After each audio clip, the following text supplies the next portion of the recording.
Do you know the first statement that really got to me is the use of the word catastrophic success. Catastrophic in that the only way that they can succeed is by actually annihilating and blowing Gaza into pieces. Catastrophic success. It was a horrible phrase to listen to, and it was actually very difficult to stay with him after that. And we said, you know what, let's just plan for catastrophic success. But I mean, what's another important thing is when they talk about, we've already started displacing the rubble and leveling, that there are probably over 100,000 bodies still beneath the rubble, maybe more than that. And so these bodies are never going to be retrieved. They're going to just bulldoze over the top of them. So all of these golf courses and sports centres and playing fields and parks that they're talking about building, they're being built over the top of the remains of the Palestinians.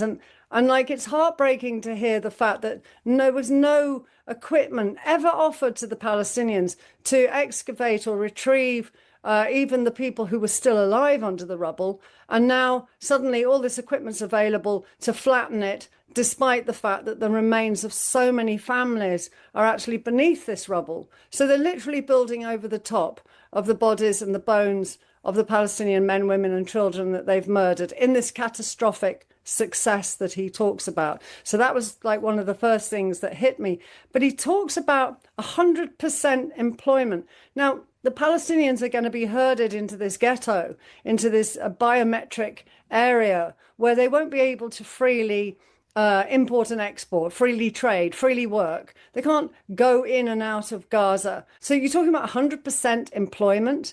I think really what he's implying there is that those Palestinians that are in these horrible ghettos inside another ghetto are going to be basically, it's going to be like slave labor. And those that aren't, those that don't make it because they don't have the right details, the right biometric details, they're expendable. So they'll either end up being bussed out somewhere or, maybe they'll be killed or they'll be executed. I mean, I can't think how this 100% employment is ever going to work. It's purely for the Israelis.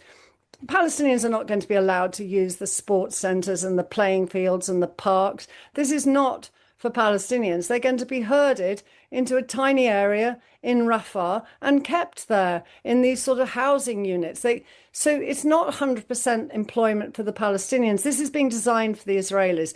This is the Costa del Gaza that they've been planning for months and months and that we've been warning people about. So there was a lot of word usage as well. I mean, he didn't call them Palestinians, he called them Gazans, as if they've got nothing to do with Palestine.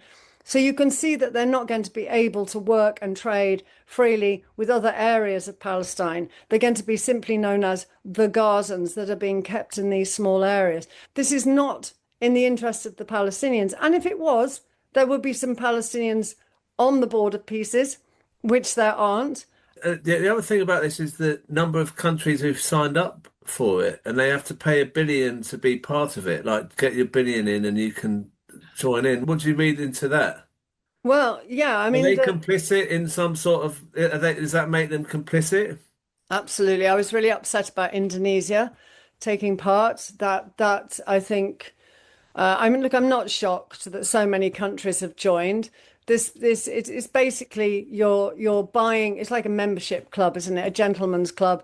They're buying into to be a part of this club that is going to rebuild Gaza for the Israelis, and you're paying your sort of membership fee, which will all go into partly reconstruction and probably the rest of it into the back pocket of Emperor Trump, who now can't even be thrown off this board of pieces. He's made it so that even if he's no longer president, that he can still stay in control of Gaza. And so, yeah, I think there's although there's 30 countries that have got involved, those that haven't, some of them haven't because they haven't made up their minds. It's not that Britain has completely refused. It didn't like the fact that Russia had been invited. Now, if Russia declines completely, Britain could very easily join this gentleman's club, let's call it for now. So even the countries that have refused to join, some of them are what you'd call non-committal, which is that they just haven't made up their minds yet. They're just waiting to see how it goes.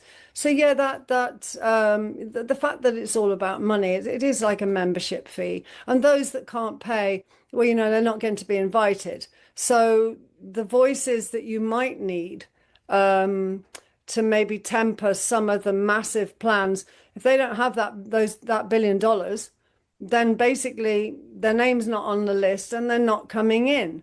And the Palestinians are not invited. They're not playing a part in it. They're having no say in their own country. So this inalienable right of return, the self-determination, international law. I mean, where is that in all of this? I mean, all of this is against the UN Charter. I really fear for the Palestinians that are left in Gaza, how they'll be herded into these ghettos and whether or not they'll survive. They'll obviously be on another diet, a calorie-controlled diet, because the Israelis still control what goes in and what goes out. So it's impossible to have 100% employment. That is a complete lie coming from Jared Kushner.